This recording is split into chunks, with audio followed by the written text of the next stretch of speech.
తెలంగాణ ప్రజలకు శుభవార్త. 200 యూనిట్ల లోపు విద్యుత్ వాడేవారు మార్చి నెల నుంచి కరెంటు బిల్లులు కట్టక్కర్లేదు. మీకు అధికారులు జీరో బిల్లు ఇస్తారు. కాంగ్రెస్ ఇచ్చిన 6 గ్యారెంటీలో భాగంగా గృహజ్యోతి పథకం అమలుకు రంగం సిద్ధమైంది. ఇప్పటికే ఈ పథకానికి తెలంగాణ మంత్రివర్గం ఆమోద ముద్ర వేసింది.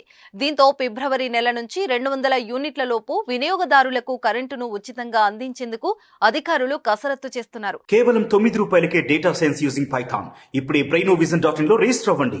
రాష్ట్రంలో 200 యూనిట్ల లోపు విద్యుత్తును వినియోగిస్తున్న గృహజ్యోతి లబ్ధిదారుల నుంచి ఆధార్ కార్డుతో పాటు రేషన్ కార్డు సేకరణ ప్రక్రియను ప్రభుత్వం ప్రారంభించింది.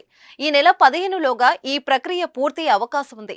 మరి గృహజ్యోతి పథకానికి అర్హతలేంటి, ఎవరికి అమలు చేస్తారు, అసలు ఈ పథకం మార్గదర్శకాలేంటి అనే అంశాలపై ఇప్పుడు ప్రజల్లో చర్చ మొదలైంది. కాంగ్రెస్ అమలు చేస్తున్న గృహజ్యోతి పథకానికి 200 యూనిట్ల లోపు వినియోగించే గృహ విద్యుత్ వినియోగదారులు అర్హులు. ఒక కుటుంబంలో ఒక కనెక్షన్ కే ఈ పథకాన్ని అమలు చేస్తారు. గృహజ్యోతి పథకం పొందాలంటే తెల్ల రేషన్ కార్డుకు ఆధార్ తప్పనిసరిగా అనుసంధానమై ఉండాలి. అదేవిధంగా గతంలో ప్రజాపాలనలో దరఖాస్తు చేసుకున్న సందర్భంగా యూనిక్ సర్వీస్ కనెక్షన్ నంబర్ను పొందుపరిచి ఉండాలి. డిస్కంలు ఎట్టి పరిస్థితుల్లోనూ కనెక్షన్ పై పేరు మార్చరాదు.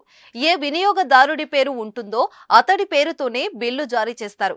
అదేవిధంగా 2022 నుంచి 23 ఆర్థిక సంవత్సరంలో మీ ఇంటి విద్యుత్ వినియోగాన్ని పరిగణంలోకి తీసుకుని గృహజ్యోతి పథకాన్ని అమలు చేస్తారు. గత సంవత్సరంలో వినియోగించిన విద్యుత్ను లెక్క కట్టి హామీని అమలు చేస్తారు.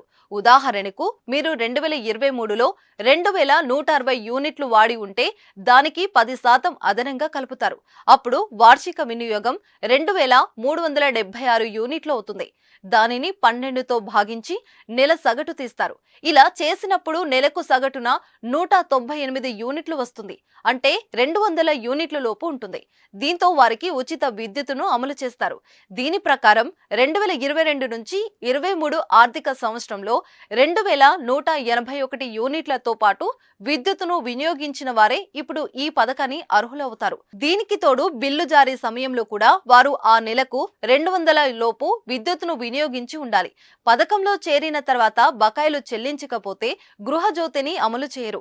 200 యూనిట్ల లోపు కరెంటు వినియోగించే వారు ప్రజాపాలనలో దరఖాస్తు పెట్టుకోకపోయినా ఈ పథకానికి అర్హులైన వారికి అమలు చేయాలని రేవంత్ రెడ్డి సర్కార్ భావిస్తుంది. ఫిబ్రవరి నెలలో వినియోగించిన కరెంట్కు మార్చి తొలి వారంలో రీడింగ్ తీసి బిల్లులు జారీ చేస్తారు. పథకానికి అర్హులైన వారికి జీరో బిల్లు ఇస్తారు. అయితే ఉచిత విద్యుత్ పొందే వినియోగదారులంతా తప్పనిసరిగా బకాయిలన్నీ చెల్లించాలని అన్న విషయం గుర్తుపెట్టుకోవాలి.